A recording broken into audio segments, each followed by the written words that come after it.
নমস্কার বন্ধুরা, smart Galaxy in collaboration with Unacademy YouTube চ্যানেলে তোমাদেরকে স্বাগত। বন্ধুরা, এখন তোমাদের সামনে অ্যাজ ইউজুয়াল যে ভিডিওটি এনেছি সেটা হলো তোমাদের যে রানিং ক্লাস চলছিল তোমাদের এক্সারসাইজ কনস্টেবল মেন্সের তার পরবর্তী ক্লাস নিয়ে। বন্ধুরা, তোমাদেরকে অবশ্যই আমি এই কথাটা বলে দিতে চাই এখানে যে তোমরা যারা যারা এর আগের ভিডিওগুলো দেখোনি, তোমাদের যে ক্লাসগুলো করে দেওয়া হয়েছে মেন্সের, অবশ্যই কিন্তু ভিডিওগুলো একবার হলেও দেখে নিও। কেননা তোমাদেরকে বন্ধুরা অবশ্যই বলি আমি যেটা যে তোমাদের এই সকল যে ম্যাথগুলো করানো হচ্ছে এই প্যাটার্নে কিন্তু এক্সারসাইজ কনস্টেবল মেন্সে ফলো করা হবে। এই নিয়ে তোমরা একদম 100% শিওর থাকবে। তোমাদের স্টাডি মেটেরিয়ালসও অ্যাভেলেবেল আছে। তোমরা যারা যারা অবশ্যই আনএকাডেমিতে ফ্রি, একদম সম্পূর্ণরূপে ফ্রিতে তোমরা জয়েন করতে চাইছো, জাস্ট আনএকাডেমি অ্যাপ ডাউনলোড করে নিয়ে স্মার্ট গ্যালাক্সি যে কোড, এই স্মার্ট গ্যালাক্সি কোড অ্যাপ্লাই করবে। ঠিক আছে, সম্পূর্ণ যে সকল ফ্রি ভিডিওসগুলো, মক টেস্টগুলো সম্পূর্ণ কিন্তু ফ্রিতে অ্যাভেল করতে পারবে, যার লিঙ্ক তোমরা কিন্তু অবশ্যই ডেসক্রিপশন বক্সে পেয়ে যাবে। তো সময় নষ্ট না করে শুরু করতে চলেছি আজকের প্রথম অঙ্কটা নিয়ে। বন্ধুরা, প্রথম যে আজকের যে অঙ্কটা রয়েছে সেখানে তোমাদের আগে বলি, তোমরা নিজেরা একটু চেষ্টা করে নিও, হ্যাঁ, তারপরে আমার উত্তরটা দেখো। প্রথমে আছে সঞ্জয় এবং পরে আছে সুরেশ। হ্যাঁ, তো সঞ্জয় আর সুরেশ এদের মোট যে ওজন সেটা হলো তোমাদের এখানে দেওয়া আছে 120 কেজি। আর সঞ্জয় এবার সুরেশের ওজন থেকে কিন্তু 30 কেজি বেশি। তো সঞ্জয় কি সুরেশের থেকে আবার 30 কেজি বেশি। তার মানে এখানে কি হয়ে দাঁড়াচ্ছে, যদি আমি সঞ্জয়কে ধরি তাহলে Suresh plus 30 plus Suresh equal to 120। মানে আমি সবগুলোকে সুরেশই করে নিলাম। ঠিক আছে, তাহলে দুটা সুরেশের ওজন কত, এটা এই পার চলে গেলে মাইনাস হয়ে যাবে। তো 120 মাইনাস 30 ইকুয়াল টু 90। দেন এখানে 2 দিয়ে কাটলে এটা হলো 45। তো সুরেশের ওজন কত, 45 কেজি। আবার এদিকে হচ্ছে সঞ্জয়ের তাহলে কত হবে, সঞ্জয়ের তাহলে ডেফিনেটলি, সরি বন্ধুরা, এখানে কোনো একটা আই থিঙ্ক একটা কোথাও একটা মিস্টেক হয়েছে আমার। জাস্ট একবার ক্রস চেক আমি এখানে একবার করে নিই। ঠিক আছে বন্ধুরা,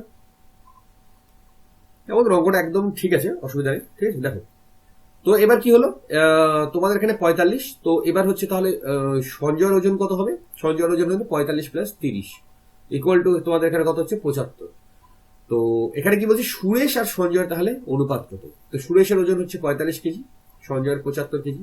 5 দিয়ে কাটলে 5 নং 75, 5 5 15 75, 3 দিয়ে কাটলে 3 3 9, 3 দিয়ে কাটলে 3 5 15। সো 3:5 হলো তোমাদের এখানে সঠিক উত্তর। সো অপশন সি হলো তোমাদের এখানে কিন্তু সঠিক উত্তর। ওকে, ইজি অঙ্ক। নেক্সট, পরবর্তী অঙ্কটা কি আছে একবার তোমরা একবার নিজেরা পড়ে নাও। হ্যাঁ, পরবর্তী অঙ্কটা দেখো একবার। ঠিক আছে, পরবর্তী অঙ্কে তোমাদের এখানে আছে দেখো যে কিছু টাকা আছে এখানে এবিসির মধ্যে ভাগ করা হলো। হ্যাঁ, এ আছে, বি আছে আর সি আছে, এদের মধ্যে ভাগ করা হলো। এ পায় বি এর দ্বিগুণ টাকা, আবার বি সি এর 4 গুণ টাকা পায়। তো সি যদি আমি 1 টাকা ধরি তাহলে বি কত পাবে, 4 টাকা, তো 4 গুণ পায়। আবার এ বি এর দ্বিগুণ টাকা পায়, তাহলে বি এর দ্বিগুণ কত পাবে, 8 টাকা। এখানে বলা হয়েছে তাদের অংশের অনুপাত, এমনিতেই বেরিয়ে গেল 8:4:1। এক লাইনের অঙ্ক এটা। অপশন সি হলো তোমাদের এখানে সঠিক উত্তর। কিছু অর্থ পি কিউ আর আছে, এদের মধ্যে 6, 19 আর হচ্ছে 7 অনুপাতে ভাগ করা হয়েছে। এবার দেখা যাচ্ছে কিউ আর এর থেকে 200 টাকা নেওয়ায় তাদের অর্থের অনুপাত দাঁড়ায় 3:10:3, এই অনুপাত হয়ে দাঁড়াচ্ছে। আচ্ছা, গল্পটা এখানে কার আছে এই জিনিসটাকে বুঝে নেবে। কিউ আর আর এর গল্প আছে। তো এখানে কার কার গল্প আছে, কিউ আর আর এর গল্প আছে। হ্যাঁ, পি এর কিন্তু কোন রকম কোনো চেঞ্জেসই নেই। কিন্তু এখানে আমি দেখতে পাচ্ছি কি পরের যে অনুপাতটা আছে 3:10:3, এখানে দেখতে পাওয়া যাচ্ছে এখানে পি 6 ছিল, এখানে 3 আছে। তো পিটাকে আমি জাস্ট ইকুয়াল করে নিই, তাহলে আমার পি এর কোনো দরকারই এখানে পড়বে না। তো পিটাকে ইকুয়াল করতে গেলে এটাকে 2 দিয়ে গুণ করতে হবে, এবং একটাকে যদি আমি 2 দিয়ে গুণ করি সবগুলোকে 2 দিয়ে গুণ করে নিতে হবে। এটা কমন সেন্সের ব্যাপার। তো এখানে হলো 6, এখানে হয়ে দাঁড়াবে হচ্ছে 20, আর এখানে দাঁড়াবে হচ্ছে 6। তো এই দুটো এখানে ইকুয়াল হয়ে গেল। এটাকে আমি একদম স্টপ করে দিচ্ছি, এখানে আর কোনো গল্পই নেই। এবার এখানে কি দাঁড়াচ্ছে দেখো, এবার কিউ আর আরেকবার লিখে নিচ্ছি। এখানে প্রথমে ছিল 19:7, পরে হয়ে দাঁড়ালো 20:6, এই হয়ে দাঁড়ালো। এবার কি বলছে এখানে যে তোমার হচ্ছে কিউ আর থেকে কত টাকা বেশি নিয়েছে? 200 টাকা বেশি নিয়েছে, মানে 200 টাকা নিয়েছে। ঠিক আছে, এবার তার মানে কি, এখানে আর এর 200 টাকা কমে যাবে আর কিউ এর কিন্তু 200 টাকা বাড়বে। তো আমি এটাকে এক্স ধরে করে নিচ্ছি, একদম ইজি ভাবে করেছি, বেসিক নিয়মে তোমাদের করেছি, তাহলে আরো বেশি বুঝতে সুবিধা হবে। কিউ আছে 19 টাকা, তো 19 এক্স ধরলাম, এটার সঙ্গে 200 টাকা আরো যোগ করে দিলাম, আর কি আছে 7 এক্স ধরলাম ইয়েটাকে, কি আর এর টাকাটাকে, এবং এখান থেকে 200 টাকা এলিমিনেট হয়ে যাবে, মানে এর কাছে 200 টাকা নেবে, সেই 200 টাকাটা এর কাছ থেকে নেবে, তো কমে যাবে, এবং ফাইনাল অনুপাত হয়তো কত হয়ে দাঁড়ালো 20/6, মানে হলো 10:3, 10/3। মানে জাস্ট কি করবো, ক্রস মাল্টিপ্লিকেশন করে নিচ্ছি, 3 19 57 এক্স প্লাস এখানে 600, আর এখানে হলো তোমার 10, মানে 70 এক্স, আর এখানে হয়ে দাঁড়াবে হচ্ছে 2000।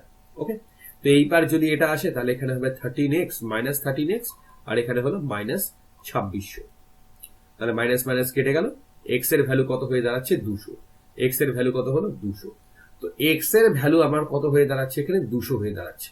এবার টোটাল এখানে টাকা কত ছিল এখানে 6:19:7, মানে আমি এটা প্রত্যেকে এটা যোগ করে নিই জাস্ট খালি, এখানে যোগ করলে কত হচ্ছে 25, আর 25 আর এদিকে 7 হচ্ছে 32, তো 32 আর এক্স এর ভ্যালু হচ্ছে 200, দেন 32 গুণ 2, টোটাল টাকা চাইছে যেহেতু, ঠিক আছে, তো এখানে কত হচ্ছে 6400 টাকা।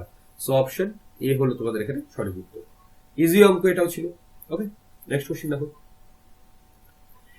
এ এবং বি এর অর্থের অনুপাত, এ আর বি এর অর্থের অনুপাত আছে 2:1। হ্যাঁ, এবার এ বি কে 2 টাকা দিলে তাদের অর্থের অনুপাত হয়ে দাঁড়ায় 1:1। তাদের প্রাথমিক অর্থের পরিমাণ কত ছিল? এগেইন একই অঙ্ক, একই নিয়মের অঙ্ক, এটা একদমই ইজি অঙ্ক। তো বন্ধুরা এই অঙ্কটা আমি তাহলে তোমাদেরকে হোম টাস্ক হিসেবেই দিয়ে দিচ্ছি। একই নিয়ম, এটাকে 2x ধরে নেবে, এটাকে x ধরে নেবে, এর থেকে 2 টাকা কমিয়ে দেবে, এখানে 2 টাকা অ্যাড মানে 2 এর সঙ্গে 2 টাকা যোগ করে দেবে, আর বি এর সঙ্গে 2 টাকা কমিয়ে দেবে, দিয়ে ইকুয়াল টু 1:1। এক্স এর ভ্যালু বের করে দিয়ে এটাকে গুণ করে দেবে, প্রত্যেককে হয়ে যাবে।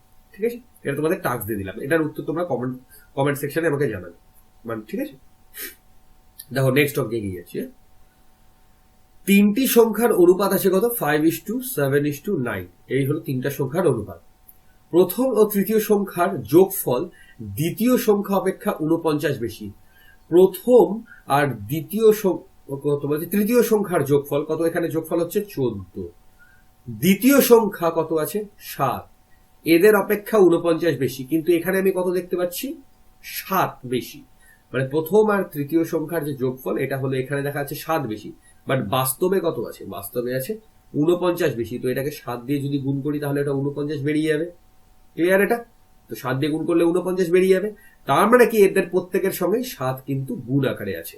তো আমি এটা প্রত্যেকের সঙ্গে না করে একেবারে করে নেবো কিভাবে, 9 দিয়ে 7কে যোগ করলে কত হয়, 9 এবং 7কে যোগ 16, 16 আর 5 কত 21, জাস্ট 21 এর সঙ্গে আমি 7 গুণ করে নিই, কারণ দেখো এটা কিন্তু আনুপাতিক ফিগার 7টা, বাট অরিজিনাল ফিগার কত 49।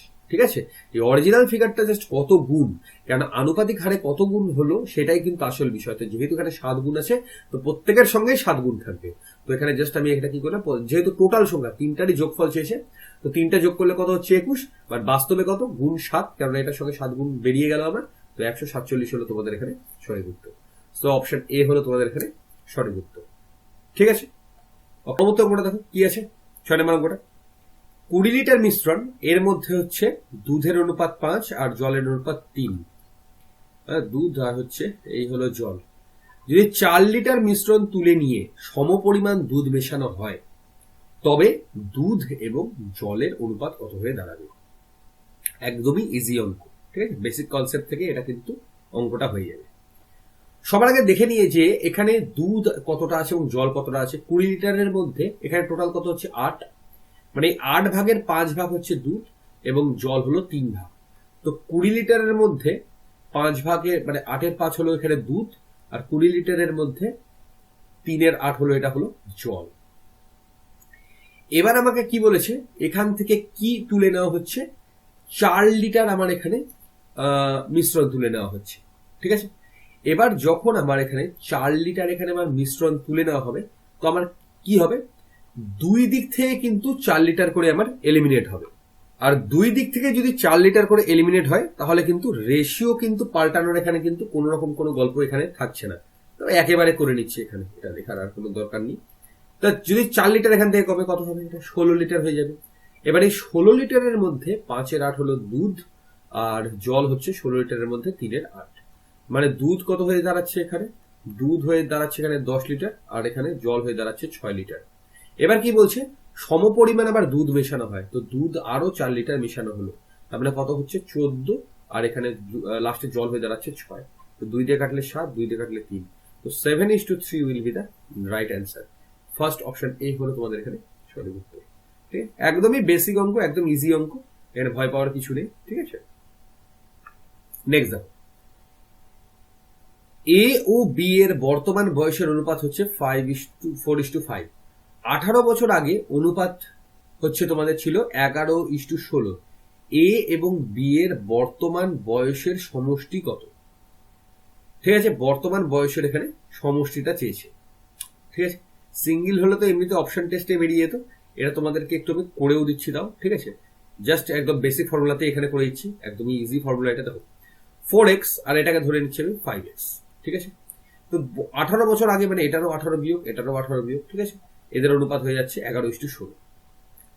জাস্ট ক্রস মাল্টিপ্লিকেশন করে নেব। ক্রস মাল্টিপ্লিকেশন করার সময় মনে রাখবে যে এত বড় গুণ করার দরকার নেই, কিভাবে গুণটা করছি দেখো।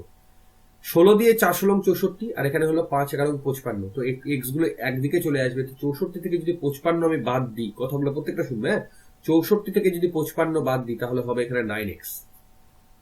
এগেইন এখানে কত আছে তোমাদের, এখানে এই পার হয়ে দাঁড়াবে হচ্ছে কত দেখো, 18 ইন্টু 16। ঠিক আছে, আচ্ছা এই পার কত দাঁড়াবে দেখো, 18 ইন্টু হচ্ছে 16 বিয়োগ 18 ইন্টু 11, এটা তো। তাহলে এবার ঠান্ডা মাথায় ভাবো, 16টা 18 আর যদি 11টা 18 বিয়োগ করা হয় তাহলে কটা 18 হয়ে দাঁড়াবে, 18 ইন্টু 5 এটা হয়ে দাঁড়াবে। 16টা 18 থেকে যদি 11টা 18 বাদ দেওয়া হয় তাহলে 18 ইন্টু 5, এবার কাটাকাটি করতে থাকো, কত সুবিধা হলো 2, x ইকুয়াল টু 5 2 10। তো x ইকুয়াল টু যদি তোমাদের এখানে 10 হয় তাহলে কত হচ্ছে, 4 আর 5 হচ্ছে 9, বর্তমান বলেছে না, হ্যাঁ বয়, তো 4 5 9, আর 9 9 10 90। সো অপশন এ হলো তোমাদের এখানে সঠিক উত্তর। ইজি অঙ্ক, একবারে কিন্তু অঙ্কটা হয়ে যাবে। ঠিক আছে, একটি বিদ্যালয়ে ছাত্রছাত্রীর অনুপাত আছে 4:6। যদি ছাত্র সংখ্যা 200 জন বাড়ে তাহলে ছাত্র অনুপাত দাঁড়ায় হচ্ছে 5:6। মানে যদি 4x এর সঙ্গে যদি 200 বাড়ানো হয়, ঠিক আছে, আর 6x এখানে থাকলো, তাহলে নতুন অনুপাত দাঁড়ায় 5:6। বিদ্যালয়ের ছাত্রীর সংখ্যা কত? ঠিক আছে, একদমই ইজি আর বেসিক অঙ্ক। 6 দিয়ে 6 কাটলো। ঠিক আছে, তাহলে 5x এই পার চলে যাবে, 5x যদি এই পার আসে 4x থেকে 5x বাদ দিলে হবে x, x ইকুয়াল টু হলো 200। তো x ইকুয়াল টু যদি 200 হয় তো ছাত্রীর সংখ্যা কত হবে, এখানে 200 আর 6x ছিল ছাত্রীর সংখ্যা, তো 6 দুগুণ 1200। তো 1200 হচ্ছে সঠিক উত্তর। অপশন এ হলো তোমাদের এখানে সঠিক উত্তর। একটি বাক্সে 1 টাকা 50 পয়সা আর 25 পয়সা মিলিয়ে মোট 180 টাকা আছে, এটা টাকার ভ্যালু বলেছে, হ্যাঁ, এবং তাদের সংখ্যার অনুপাত আলাদা জিনিস আর টাকার অনুপাত আলাদা জিনিস। সংখ্যার অনুপাত কত আছে তোমাদের, 2:3:4। তাহলে 50 পয়সা কতগুলো আছে? তো সবার আগে যেহেতু এখানে আমার টাকাটা দেওয়া আছে আর এগুলো সংখ্যার অনুপাত দেওয়া আছে, তো এগুলোকে প্রত্যেকটা টাকায় করতে হবে। 1 টাকার কয়েন দুটো মানে 1 টাকায় দুটোই হবে। 50 পয়সা 3টা, এবার আমি জানি কিন্তু দুটো 50 পয়সায় 1 টাকা হয়, তাহলে এটাকে জাস্ট আমি 2 দিয়ে ভাগ করে নেব। আর 4টা 25 পয়সায় কিন্তু 1 টাকা হয়, তো এটাকে আমি 4 দিয়ে ভাগ করে নেব। প্রত্যেকটাকে এবার আমি টাকার ভ্যালুতে নিয়ে চলে আসছি। এবার আমাকে ডিজিট এরকম রাখলে হবে না, ডিজিটটাকে একটা সুস্থ ফিগারে আনতে হবে। নিচে 2 আছে, সো প্রত্যেকটাকে 2 দিয়ে গুণ করে নিই। 2 দিয়ে গুণ করলে 2 2 4, এটা হলো 3 পড়ে থাকবে, আর এটাকে 2 চলে আসবে এখানে। তাহলে এখানে আমার কত হচ্ছে, এদের যোগফল কত হবে, 4 3 7 2 9। 9 হলো এদের মোট টাকার পরিমাণ। বাট এটা কত গুণ, এখানে বাস্তবে কত আছে 180, মানে এটা কত গুণ, 20 গুণ। আমার এখানে কি চেয়েছে, আমার এখানে 50 পয়সার সংখ্যা এখানে আমার চেয়েছে। তো 50 পয়সার আমার ইয়ে কত ছিল এখানে, 3, সরি এখানে হ্যাঁ 3 বেরিয়েছিল। তো 50 পয়সা এখানে কত আছে, 3 দুগুলো 3 20 60, মানে 60 টাকা আছে হচ্ছে তোমার 50 পয়সা। বাট 50 পয়সার এখানে মূল্য চাইনি, সংখ্যা চেয়েছে। তো 60 টাকা যদি 50 পয়সা হয় এবং দুটো 50 পয়সা মিলে কিন্তু 1 টাকা হয়, ওই কারণে এটাকে জাস্ট আমি 2 দিয়ে গুণ করে নেব, মানে 120টা 50 পয়সা ওখানে আছে। সো অপশন এ হলো তোমাদের এখানে সঠিক উত্তর। ঠিক আছে, জাস্ট এখানে পয়সার ভ্যালু আছে, পয়সার ভ্যালুটাকে আমি টাকায় করে নিলাম, কেননা এখানে আমার মোট টাকাটা দেওয়া আছে। টাকার ভ্যালু দিয়ে আমি এটাকে বের করে নেওয়ার পরে জাস্ট আমার যেটা বেরোবে টাকার ভ্যালু সেটাকে আমি আবার পয়সায় কনভার্ট করে দিই, তাহলে কিন্তু উত্তরটা বেরিয়ে যাবে। এবং আজকে তোমাদের লাস্ট এবং মোস্ট ইম্পর্টেন্ট এবং খুব ইজি অঙ্ক একটা, ঠিক আছে? দেখো, একটি কুকুর একটি খরগোশকে তাড়া করলো। কুকুর যে সময় 5টি পদক্ষেপ ফেলে, খরগোশ সেই সময় 6টি পদক্ষেপ ফেলে। কিন্তু কুকুর 4টি পদক্ষেপে যত দূর যায়, খরগোশ খরগোশ যতদূর যায় 5টি পদক্ষেপে ততদূর যায়। কুকুর এবং খরগোশের বেগের অনুপাত কত? এটা জাস্ট মনে রাখবে, এভাবে লিখে নেবে, এটাকে ক্রস মাল্টিপ্লিকেশন করে দেবে। কত হলো? 5 5 25, এবং এটা গুণ করলে কত হবে? 4 6 24, মানে 25:24, অর্থাৎ অপশন বি হলো তোমাদের এখানে রাইট অ্যান্সার। 1 সেকেন্ডের অঙ্ক, যত বড় অঙ্ক কিনা ততটুকু সলিউশন, ঠিক আছে? জাস্ট ক্রস মাল্টিপ্লিকেশন করলে উত্তরটা মিলে যাবে। এটা কিন্তু বারবার পরীক্ষা আসতে দেখতে পাবো, খুব ইম্পর্টেন্ট। তো ঠিক আছে বন্ধুরা, আজকে তোমাদের ক্লাসটা এতটাই। কেমন লাগলো বন্ধুরা অবশ্যই জানাবে। ভালো লাগলে ভিডিওগুলো শেয়ার করো তোমাদের বন্ধু বান্ধবের মধ্যে। যে সকল গ্রুপগুলোতে অ্যাড আছো তোমরা, যে সকল স্টাডি গ্রুপগুলোতে তোমরা করছো, সব গ্রুপগুলোতে কিন্তু অ্যাড থাকতে ভুলো না, ঠিক আছে? এবং তোমরা যারা যারা নতুন ভিজিট করছো, চ্যানেলটি অবশ্যই সাবস্ক্রাইব করে নিও, নোটিফিকেশন বেলটি অন রেখো। ডেসক্রিপশন মতো তোমাদের সমস্ত স্টাডি মেটেরিয়ালস দেওয়া আছে, এবং কমেন্ট সেকশনে তোমাদের কিন্তু উত্তর বা তোমাদের যে কোনো কমেন্ট কিন্তু অবশ্যই কামনা করে থাকি। বন্ধুরা, আজকে আমাদের নমস্কার।